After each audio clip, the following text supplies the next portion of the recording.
नमस्कार दोस्तों, मैं हूं मितेश सुरती और आप सबका स्वागत है आप सबके YouTube channel Educom with Mitesh Surti. दोस्तों, आप सबको स्वतंत्रता दिवस की ढेर सारी हार्दिक शुभकामनाएं और बधाई।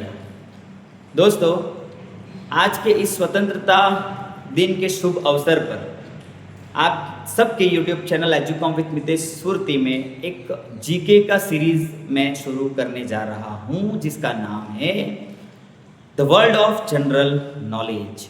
जी हाँ दोस्तों, जनरल नॉलेज एक ऐसी चीज़ है जो जहाँ से जितना लिया जाए उतना कम है। एक टीचर के तौर पे मेरा काम है ज्ञान देना और स्टूडेंट्स का काम है ज्ञान लेना, लेकिन यहाँ पे मैं आप सबको यह बताना चाहूँगा कि मैं सिर्फ ज्ञान देना ही नहीं चाहता, इस ज्ञान देने के माध्यम से ज्ञान मुझे भी मिलता रहेगा, क्योंकि ज्ञान देने के लिए मैं भी प्रिपरेशन करता रहूँगा वीडियोस के लिए और इस तरह मुझे भी जनरल नॉलेज का ज्ञान मिलता रहेगा। तो आइए दोस्तों, इस जनरल नॉलेज की सीरीज़ का पहला वीडियो आज के इस स्वतंत्रता दिन के शुभ अवसर पे हम शुरू करने जा रहे हैं। तो आइए दोस्तों, सबसे पहली स्लाइड में हम जानेंगे राष्ट्रगान और राष्ट्रगीत के बीच का भेद। जी हाँ दोस्तों, अमूमन हम गलती कर बैठते हैं। राष्ट्रगान और राष्ट्रगीत के बीच क्या भेद है वह समझने में, तो दोबारा यह ना हो इसलिए इस वीडियो को अंत तक जरूर देखिएगा। सबसे पहले हम बात करेंगे राष्ट्रगान यानी कि नेशनल एंथेम।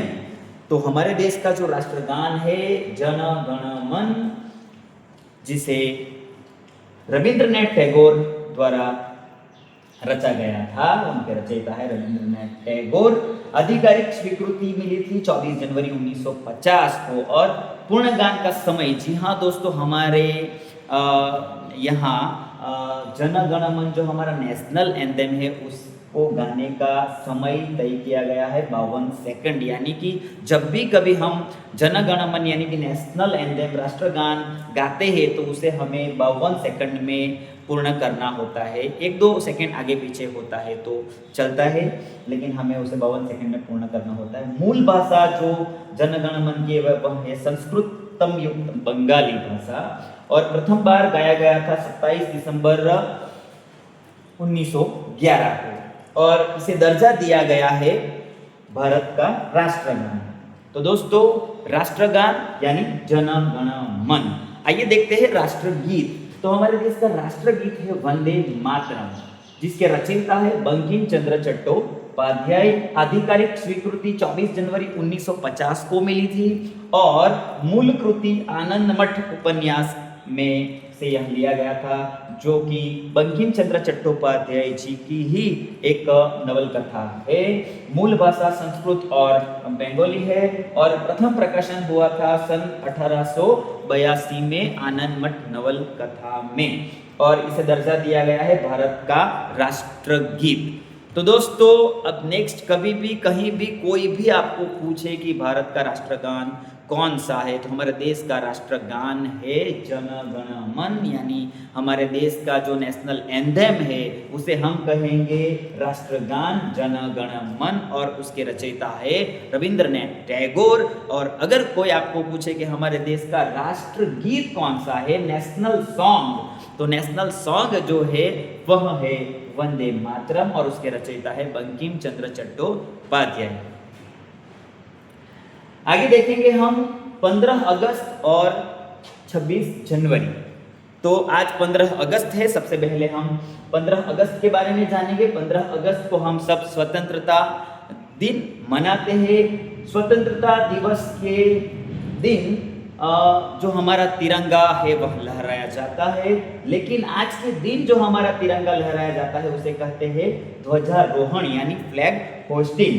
और यह प्रधानमंत्री के द्वारा लाल किले पर हमारा तिरंगा लहराया जाता है और यह भारत देश को जो स्वतंत्रता हमारे देश को मिली थी उस उत्सव के तौर पे यह दिन मनाया जाता है। इस दिन जो ध्वजारोहण किया जाता है उसे यानी कि ध्वज को नीचे से ऊपर फहराया जाता है। आइए देखते हैं गणतंत्रता दिन यानी कि 26 जनवरी। तो 26 जनवरी के दिन राष्ट्रपति के द्वारा कर्तव्य पथ पे जो है हमारा तिरंगा लहराया जाता है।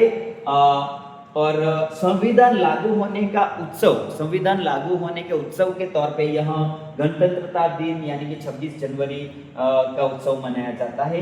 तो इस दिन सबसे पहले जो हमारा तिरंगा है उसे पोल के ऊपर बांधा हुआ होता है और उसे खोला जाता है, यानी उसे अनफर्लिंग किया जाता है। इसीलिए इसे कहते हैं फ्लैग अनफर्लिंग यानी ध्वज फहराना। तो ये तो चीज सबसे महत्वपूर्ण है और आपको याद रखनी है कि ध्वजारोहण किस दिन किया जाता है, तो 15 अगस्त के दिन। 15 अगस्त के दिन क्या किया जाता है, तो ध्वजारोहण। 26 की जनवरी के दिन क्या किया जाता है, तो ध्वज फहराया जाता है। ध्वज फहराना यानी फ्लैग अनफर्लिंग और ध्वजारोहण यानी फ्लैग होस्टिंग। आइए इसके बारे में कुछ डिटेल में चर्चा करते हैं। तो दोस्तों 15 अगस्त को जिस दिन हम ध्वजारोहण करते हैं उसके बारे में थोड़ा डिटेल में जानने का प्रयास करेंगे। तो सबसे पहले तो हम ध्वज को पोल के शीर्ष से नीचे यानी कि मिडल में उसे बांधा जाता है और ध्वज को धीरे धीरे ऊपर खींचा जाता है। सबसे पहले तो उसे बीच में बांधेंगे, उसके बाद धीरे धीरे ऊपर की तरफ रस्सी से खींच के ले जाया जा सकता है। ध्वज ऊपर पहुंचने के बाद खोला जाता है। आप देख सकते हो स्टेप बाय स्टेप। सबसे पहले जो ध्वज था वह मिडल में था, उसे रस्सी से खींचेंगे तो वह धीमे धीमे ऊपर जाएगा। उसके बाद वो शीर्ष पर चला जाएगा, उसके बाद उसे खींचेंगे तो वह खुल जाएगा। उसे हम कहेंगे फ्लैग होस्टिंग यानी ध्वजारोहण। और वह ध्वजारोहण किया जाता है 15 अगस्त को यानी आज के दिन। आइए देखते हैं ध्वज फहराना यानी फ्लैग अनफर्लिंग। तो फ्लैग अनफर्लिंग यानी ध्वज को फहराया जाता है 26 जनवरी के दिन। तो सबसे पहले इस दिन हमारे जो तिरंगा यानी हमारा जो ध्वज है उसे ये जो पोल है ये पोल के बीच में मिडल में नहीं लेकिन उसके शीर्ष पे बांधा जाता है, एकदम टोच पे यानी उसके शीर्ष पे बांधा जाता है। उसके बाद रस्सी से खींचकर उसे खोला जाता है। उसे हम कहेंगे फ्लैग अनफर्लिंग यानी ध्वज फहराना। तो दोस्तों नेक्स्ट टाइम कभी भी कहीं भी कोई भी आपको पूछे कि फ्लैग होस्टिंग और फ्लैग अनफर्लिंग के बीच का फर्क क्या है, तो मैं पूरी खातिरी के साथ आपको बता सकता हूं कि इस वीडियो को देखने के बाद आप 100% सामने वाले पर्सन को बता पाएंगे। कॉम्पिटिटिव एग्जाम में भी अगर कोई क्वेश्चन इसके साथ रिलेटेड आएगा तो आप 100% उसका सही जवाब दे पाएंगे। तो दोस्तों ऐसे ही इंटरेस्टिंग जनरल नॉलेज के वीडियोस देखने के लिए मेरे इस YouTube चैनल को लाइक शेयर एंड सब्सक्राइब करना मत भूलिएगा, ताकि आने वाले दिनों में जो भी वीडियोस मैं मेरे YouTube चैनल पे डालूंगा आप सबको मिलते रहेंगे। धन्यवाद, थैंक यू सो मच।